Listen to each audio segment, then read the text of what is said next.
Hi, I'm Jack, and welcome back because today, season 4 of the hit DC show on HBO Max just came to a close today. And with that said, I'm going to give you guys my thoughts and a spoiler review on Young Justice season 4 with the title Young Justice Phantoms. It is created by Greg Weisman and Brandon Vietti with the voices of Jesse McCartney, Khary Payton, Nolan North, Danica McKellar, Stephanie Lemelin, Lacey Chabert, LaMarr, and many more. And with that said, let's get started. As a point of reference, I am a big fan of Young Justice. I've watched the show ever since it premiered on Cartoon Network, and I love these characters from Nightwing to Superboy to Aqualad and Miss Martian and Artemis and Kid Flash and Zatanna. I love this show. I'm very fond of it. I even rewatched this whole series just recently because of this new season, and I really like the show, especially Young Justice Outsiders. That is the weakest season at the moment. I did think that as much as I liked seeing the show return after its cancellation, I do feel like Outsiders had a little too much going on with too many characters and storylines. But what I do love about this season is that now it's been a whole year since season 3, I love that they used this season to focus on the core season 1 characters by telling the story through story arcs with characters like Superboy and Miss Martian, Artemis, Zatanna, Calder, Rocket, and Nightwing. As much as I love characters like Blue Beetle and Beast Boy and Wonder Girl and Bart Allen, my favorite characters have always been the season 1 characters. And I love that they used this season to focus on them now that it has been 10 years since Dick Grayson, Wally West, and Calder broke Connor out of Cadmus since the start of the show. And that it's been 10 years since then, and how so much has happened to them since they formed the team, and how we see them at their current stage of life now that Rocket is a mom, and how Superboy and Miss Martian are about to get married, and that Calder is Aquaman. And I love we got to see all that growth and all the focus on them and just see their place in the wider DC universe. I love how this season, after Young Justice Outsiders, is a whole lot smaller, focuses on our core season 1 characters, and I really enjoy that because with the show, each season gets bigger and bigger and bigger, and this season is a lot smaller, and I really like it, so that the story, it's a lot more self-contained. It's not quite as grand. There aren't as many storylines as we got last season, and I do think this is a much more coherent, it's a much more streamlined season, because I still really enjoyed Young Justice Outsiders, especially on my recent rewatch of it, but there is a lot going on, and some characters aren't in it as often as others, and so this is a very satisfying follow-up for me, and I think Young Justice Phantoms is even better than the previous season, and I think it reminds me a lot more of Young Justice on the season 1 side of things and even the season 2 side of things, because it focuses on the characters, and I love how they tell the story through story arcs. And I think they kick things off really strong with Superboy, Miss Martian, where they go to Mars because they're going to go get married, and they go with Beast Boy and Martian Manhunter, and they encounter racism and just xenophobia between the Garoons and the Shens and the Martians, and just how the King of Mars is dead. And I think I love seeing them try to figure out who killed the King of Mars and just stop Ma'alefa'ak, because Ma'alefa'ak is the evil, vile brother of Miss Martian, and how they're just being on Mars isn't quite a pleasant experience for those two, and how it culminates in a very tragic moment where Superboy sacrifices himself to destroy a bomb that could kill all the Garoons on Mars, and he dies trying. And we know that from the show that this isn't just him sacrificing himself, but this was also a setup for a murder. And I think that was a great way to kick off our story. And Artemis, and I love the character of Artemis, and I love how we see her deal with the loss of Connor, especially as she is mourning for the loss of Wally at the end of Young Justice Invasion, how that heavily affected her.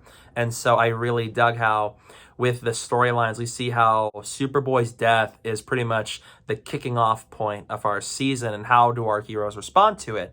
And I love how it adds to our show's big themes like loss, legacy, and growing up, and how as our characters got older, they are not quite the same people you knew from season 1. They have gone wiser and a lot more mature, and how they handle loss, especially as they just lost Wally West at the end of Young Justice Invasion, and now they just lost Superboy. And so how does that affect our characters? And I love how it they really showcase how Superboy's death affects everybody he cares about, from Superman to John Kent to Dick Grayson to Calder and Artemis and Miss Martian and even Beast Boy, who has a subplot revolving around him suffering from opioid addiction. And I think very great. At first, I was wondering what place did it have in the season at first, but when I rewatched the first half of the season, it made a lot more sense because of how ever since Superboy's death, he's just facing trauma. He's unable to sleep. He doesn't go on missions with the Outsiders, nor is he going to star on the show he's in, and how Superboy's death really negatively hurts him mentally, and how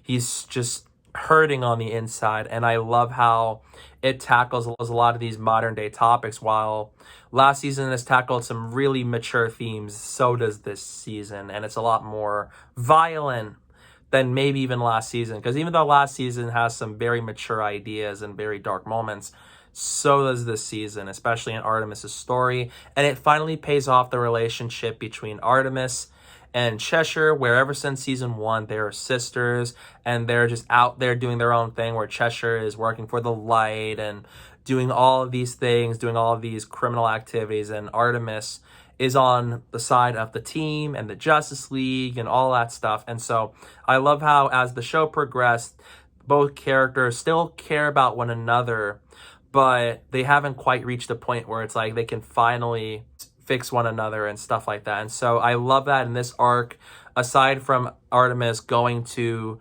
find Orphan, who's been captured by Lady Shiva, I love that a big point in their story arc was Cheshire, and how Artemis and Cheshire's relationship finally culminates in a beautiful way, where she didn't want Leon, her daughter, to be just like her because of what Sportsmaster did to both Artemis and Cheshire. And so I love that to culminate it, she decides to go rehabilitate with Ra's al Ghul. I think it's just a nice way to wrap up that storyline they've had ever since the start of the series. And it shows a lot of growth has happened with Artemis, with how she handled the situation, and how as a hero, it's like just how she still cares about others, especially her sister, after all the stuff that's happened to them in their lives. And I think it's just a beautiful way to wrap things up. And I think the action sequences here are very well animated, especially throughout the season. So Superboy and Miss Martian's arc was a terrific way to kick off the season, and I think Artemis's arc was a great way to continue the season, even though it doesn't add as much to what the first 4 episodes are setting up, especially with the Legion of Superheroes and stuff. I do think the Artemis's arc is one of the best in the season, and I love how it really services her character and the relationship between her and Cheshire. And then we move on to Zatanna, and I think it's a good arc. It's not as good as the other two. It's not one of my favorites of the season, but I love seeing the more mystical side of the DC universe in terms of Young Justice, and I love seeing Zatanna try to deal with Dr. Fate, because just like how with Artemis and Cheshire's relationship is the one thing about her arc that it's trying to wrap up from the first season, this season wraps up the whole fact where ever since Zatanna lost her father to Dr. Fate in midway of season 1, we see how it affects her and how she wants to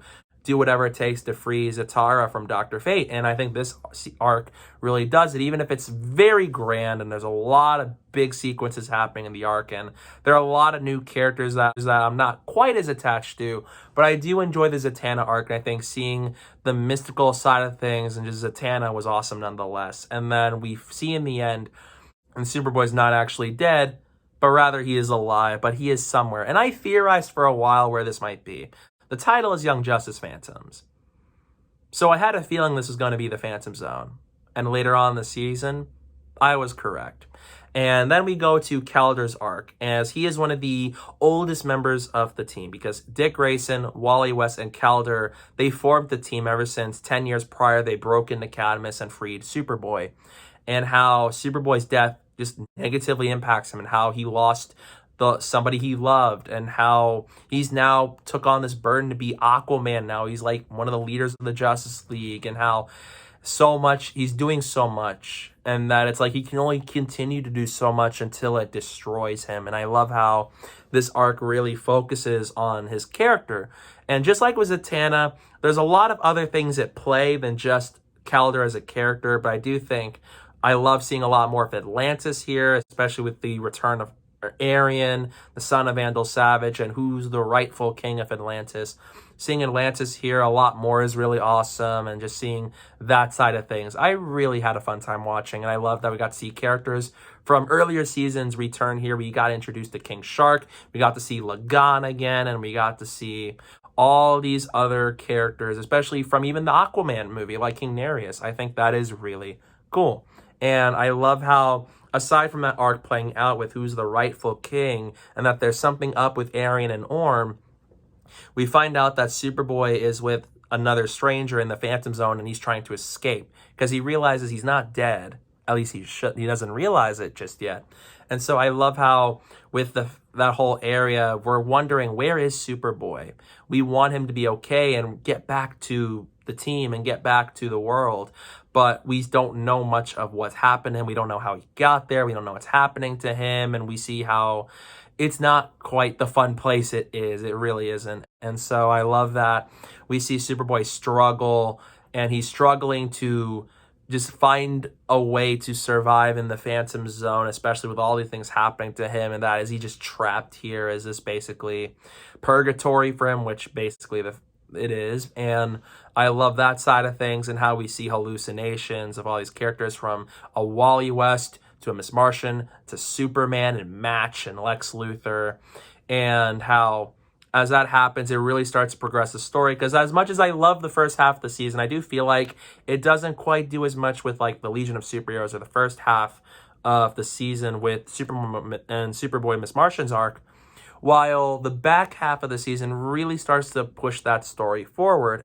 And then Aqualad's arc, we find out that Vandal Savage is trying to continue his goal to unite Earth in an inevitable conflict with Darkseid, Apocalypse, because of the pact they both made, and how Arian is actually still dead since the fall of Atlantis, and that Arian's actually just a clone, just a copy of him, so that he can serve Vandal Savage's larger scheme. And then Orm is also, who we saw die in the middle of season 3, that we actually find out he is also a clone of the real Orm. We continue to see the Light get their hands into things to try to push their master plan forward and for the grand scheme of things. And one thing I feel like the season doesn't do enough of is we don't see as much of the Light. Vandal Savage is only really in Zatanna's arc and Calder's arc and the very end of the finale. And we don't get as much of the Light as much this season. Didn't feel like their grand plan with the universe has moved forward as much as it did in the previous 3 seasons. So I hope with the next season, if there is one, that they do more with the Light than they did this season, because they're the overarching villains of the series, and I didn't feel like they did as much this season. And Calder decides to take a break, spend a month off with the love of his life, as he just spends a month of peace in Atlantis after all the things he's done over the past several years. And that was a nice way to wrap up his side of things with the character, because of all the things he does and how he's always out there being a hero, trying to do the right thing, and all the loss and the stuff he's endured, that it was nice to see him after he brings the crown of Arian back to Atlantis, that he decides to take a break. And then we jump into Rocket's arc, where she, alongside Forager and Jay Garrick, go to New Genesis for a treaty between Earth and New Genesis. And I think New Genesis looks beautiful here. I think the voice cast here is excellent here. I really love even the animation. I love that side of things here. And I love that this arc finally reveals to us the person that tried to kill Superboy, and that is Lord Zod, and we can figure that out as the son of Zod. And when we find out that Lord Zod is the one that tries to kill Superboy, I was shocked because of what this would mean for the rest of the season, that our main villain is going to be who I think it is, where Superboy in the Phantom Zone stumbles across General Drew Zod, and we finally find out that he is in the Phantom Zone, which pays off the title of the season as Young Justice Phantoms, and it makes a whole lot more sense now. And I think that Rocket's arc it does a lot more for the actual overall story than it did for the character of Rocket, but I'm not as bothered by it because we didn't get as much moments with Rocket as we did with the other season 1 characters. But I do think I liked seeing Rocket in action, and how she plays into this, especially as she's a mother of an autistic son, and how she handles that, and so is how she handles being a hero with the Justice League. And so I really like that side of things. And I think I like that her development is a lot deeper, and it's not quite as surface level as you might think, and how you really got to watch deep down, and how her relationship with Orion really just shows a lot of that development. And I think their dynamic is nice here, and I love that it even got to continue some aspects of even Green Lantern the animated series, which is a great show that got canned after one season. And I love that they got Razor in there and Kilowog, and they referenced Aya and all this. It was so cool to get a Green Lantern the animated series reference with like Razor and all that. And I think that's just so cool. It's not something I expected, but it was so well done. And I love how we see Lord Zod with Ma'alafa'ak and Mantis. They try to get the Phantom Zone projector so that Lord Zod can free his father and his army from the Phantom Zone, so that Zod and them can take over the galaxy. From Rocket's arc, so much stuff happens in terms of story. We finally know who tries to kill Superboy. We finally meet our main villain this season. And we also see like the whole why the Legion of Superheroes are in the present timeline. Why are they here? Where we find out that Lord Zod travels back in time because he wants to kill Superboy to prevent the Legion from ever coming together, so that he can get the Phantom Zone projector and free his family from the Phantom Zone so that they can take over the galaxy. And I love how we finally got to see the Legion. I loved Saturn Girl here and all these other characters, especially as the back half finally starts to do a lot of stuff with them, and how them being there, how they have to like work around all these other characters to prevent the time stream from falling in on itself. And I love seeing them team up with Bart Allen. And I even love that out of the side characters they focus a lot on still in the back half, they use Bart Allen because Bart Allen's a speedster. He's related to Wally West, who passed away. And it feels like tributes some aspects of season 1, with how this season ends up becoming about saving Superboy from the Phantom Zone once our heroes finally find out about this, and how with Superboy in the Phantom Zone, it mirrors back to the start of the show, where the very first mission the characters went on was Dick, Wally, and Calder going into Cadmus to free Superboy. And this season feels like it does that, where in this season our heroes find out Superboy is not actually dead, but he is alive, and that they have to find and save him and bring him home. And I love how the search for Superboy is a lot trickier and so much harder, because we find out that General Zod is manipulating him into joining the House of Zod and his cult and army. That is really making him a completely different person than what he usually is, especially with the zone sickness affecting his mind. And how Phantom Girl from the other side, who is the stranger Superboy is with, tries to convince him that you need to come home and all these things. You cannot trust Zod, but that Superboy is already so corrupted by Zod that it's like when our heroes get to him, it's not going to be a nice family reunion we're hoping for, because of all the stuff Zod has done to him. And this is a Zod who hasn't quite encountered Superman just yet. And I was curious to see how they progress all that, and that Lord Zod doesn't know that Superboy is with his father in the Phantom Zone, and how with New Genesis there's about to be a whole planet killing reaction there. And Tomar-Ray, Green Lantern, the Green Lantern Tomar-Ray, he goes in there, tries to stop the destruction of New Genesis, and Lord Zod kills him. And it's a sad moment, because he knew I couldn't let New Genesis be destroyed the same way Krypton was lost. And so it's a satisfying way to wrap up his character, even if he sacrificed his life for it. And so Lord Zod's plan fails, and Rocket and Orion, they have a nice relationship with one another in the end. But then Lord Zod and Ma'alafa'ak, they get away. They take Kid Flash, Saturn Girl, and the Legion captive, and they get away. And they're trying to find a way to get his father out of the Phantom Zone. And then it pushes into Nightwing, who had an arc that I was excited for the most, because Nightwing is probably my all-time favorite character on Young Justice, and we didn't get as much of him this season. But it was so awesome to finally get to that point where Nightwing is finally our focus. And we got to see Dick a lot more this season, and we got to see Nightwing a lot more in the back half of the season as we see how he's back to being Dan Danger and how he doesn't believe that just Superboy's alive, and just how he's dealing with the fact that one of his oldest friends on the series has passed away. And so Zatanna makes him go on this 24-hour spree where it's like, find out if he's still alive, and we find out. And I love that with Nightwing's arc, this is where everything finally comes together. Why? Ever since the end of season 3 with the Legion of Superheroes tease, how they fall into the mix, and how Superboy has died on Mars, and all these things that have gone on, especially with Bart Allen. I love how Nightwing's arc is where everything finally comes together, and this is where our season's really going to start to build up into some really awesome stuff that happens later on. And I think the pacing here is great, and I'm always invested week to week to see how the season progressed. And I like how it does it, and I love what they do with the characters. And I think making the season focus on the core season 1 characters was a terrific decision.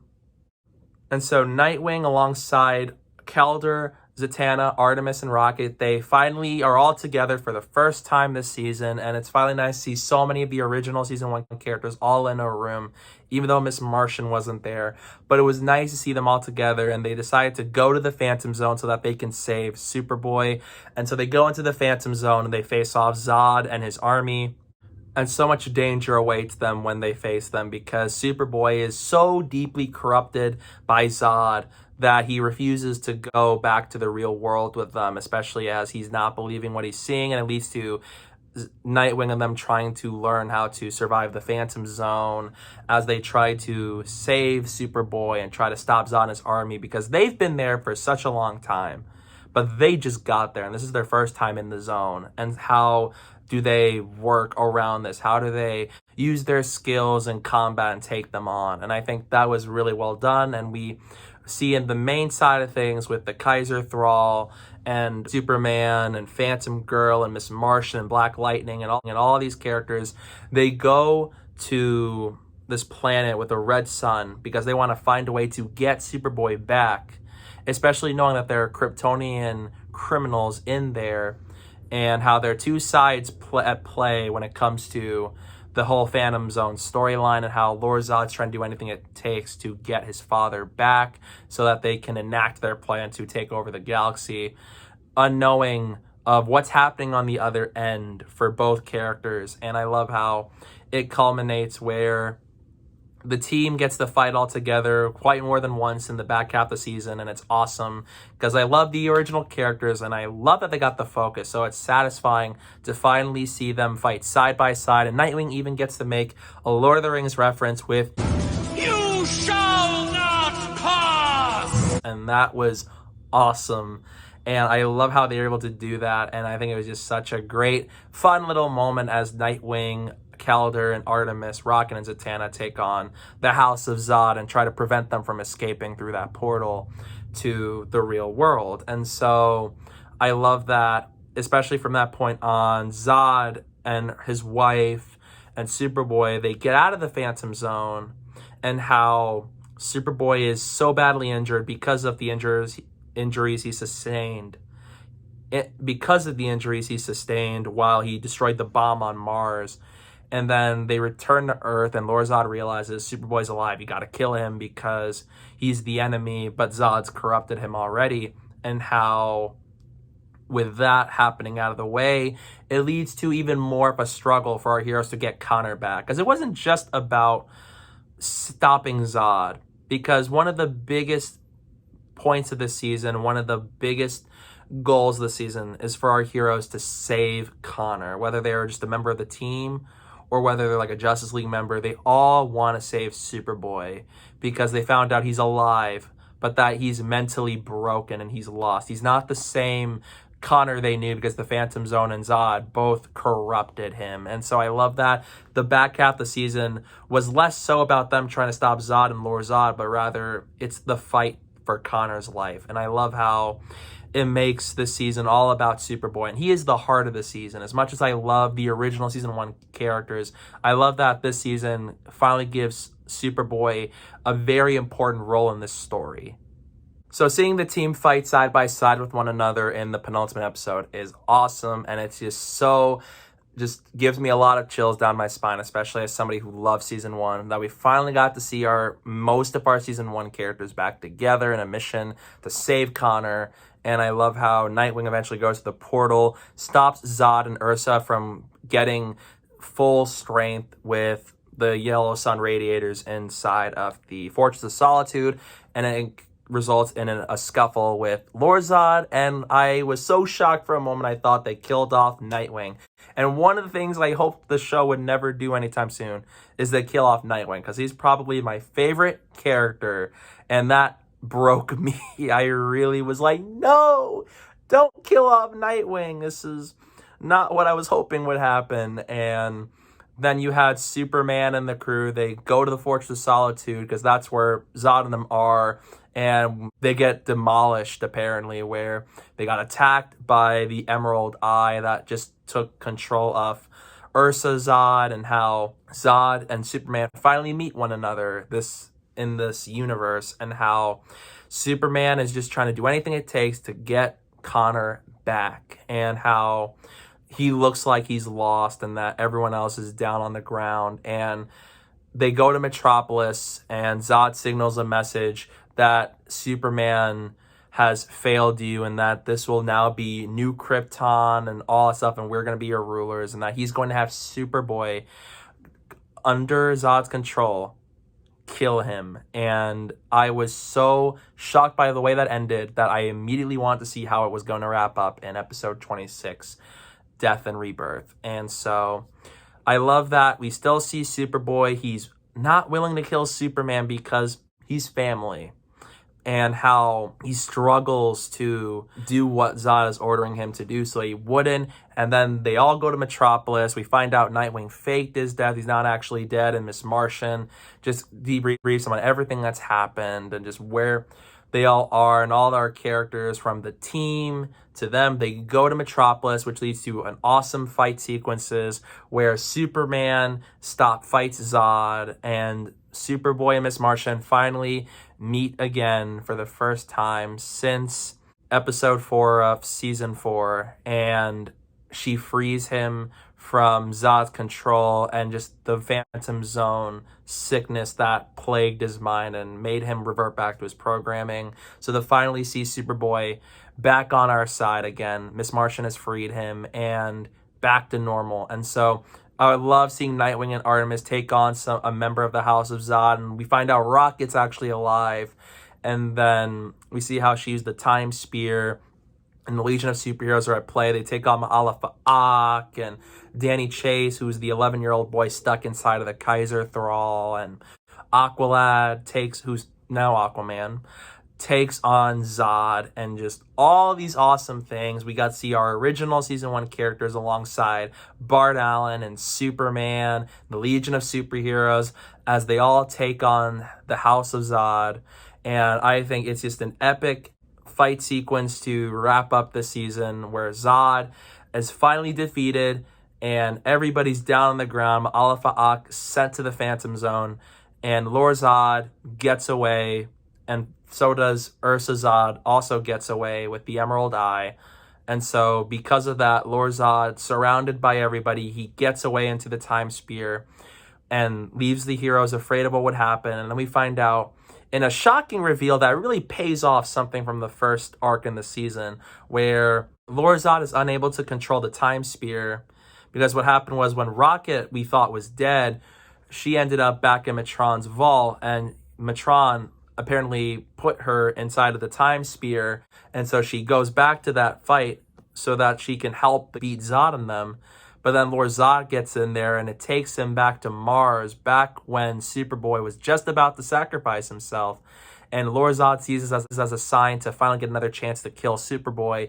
And then he gets out, and the Time Spear's gone. Phantom Girl gets Superboy, and they both go to the Phantom Zone, which kicks off that side of things of the story. And Lord Zod is stuck there. The bomb goes off, and Lord Zod is dead. And so that dead body we saw trapped in all of that in the lava, that was actually Lord Zod. And I thought that was so clever, because I genuinely thought at first that was Superboy. And then it turns out it wasn't. And I think that really pays off episode 4 so well, is that I love how they really had that detail there and how it was just done full circle. And I love how they handled Lord Zod on the show. Very powerful threat. And I love how just the kind of foe he poses to our characters. Zod and Lord Zod were great antagonists to our characters. They were defeated quickly than I thought they were, but I loved how they were very intimidating, they were powerful, and they were very strong, even mentally, and how they really made our heroes have such a hard time this season. I also love how Beast Boy's trauma was handled this season, with how we see him mentally struggle and how it just relates to what people might face nowadays. And I think they do it so well and in a realistic way without feeling over the top and undercooked, and I think it was executed well. And then Halo, not in this season as much as in season 3, but I do think what they do with her is good, especially coming off of that. But then Superboy is back. He and Miss Martian are finally going to get married, and they're going to do it on Earth. And so Superman and Lois are relieved that Superboy is alive. And so is Superman's son, John, and just how everybody's happy that Superboy is not dead. And he is, in fact, living and breathing, and he is officially back to normal. And how they're going to have the wedding. You're going to see all these characters from the Justice League members like Batman and Shazam and Green Arrow and Black Canary. And even older members like, say, Nightwing and Calder and Rocket and Zatanna. And it's so nice to finally have a happy ending where Superboy and Miss Martian finally get married. And we get teases of what Season 5 might be about by talking about a sanctuary, which teases Heroes in Crisis. And those who know Heroes in Crisis, oh boy, a lot of stuff's going to go down there. So it leaves me very intrigued for what will happen to our heroes next season. So the Legion of Superheroes with Chameleon Boy, Phantom Girl, and Siren Girl, they all return to their timeline. Superboy, Miss Martian happily get married, and that is a very satisfying way to wrap up the season after all the trauma and all the stuff our characters had to go through this season, from the potential survival of Superboy to the Phantom Zone, all these things they've encountered, the fact that it all ends with Superboy, Miss Martian finally getting married. It leaves a smile on my face. As somebody who loves the show since it came out in season 1 with Cartoon Network, I loved these two characters, and seeing them finally get married is just such a satisfying way to wrap it all up. And I love how they tease what's to come for more. And then Vandal Savage, apparently with the War World, found Zod and them, trapped them in the War World, and they escaped with Clarion's help. And then Darkseid has 2 new recruits to his Furies, being Black Mary from Zatanna's arc and Kara Zor-El. And that is very surprising to me, and I wonder what they're going to do with that in season 5. And Young Justice Phantoms comes to a close.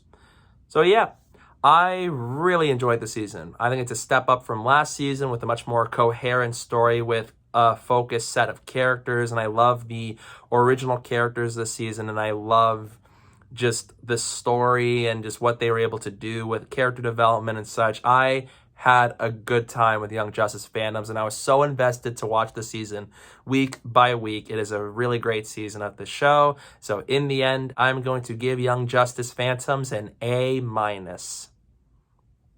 Any issues I might have this show are just minor. Like I said, the light didn't do as much this season as others, and that the story didn't really start to kick in until the middle of the season, and just the fact that some characters didn't get as much screen time as others.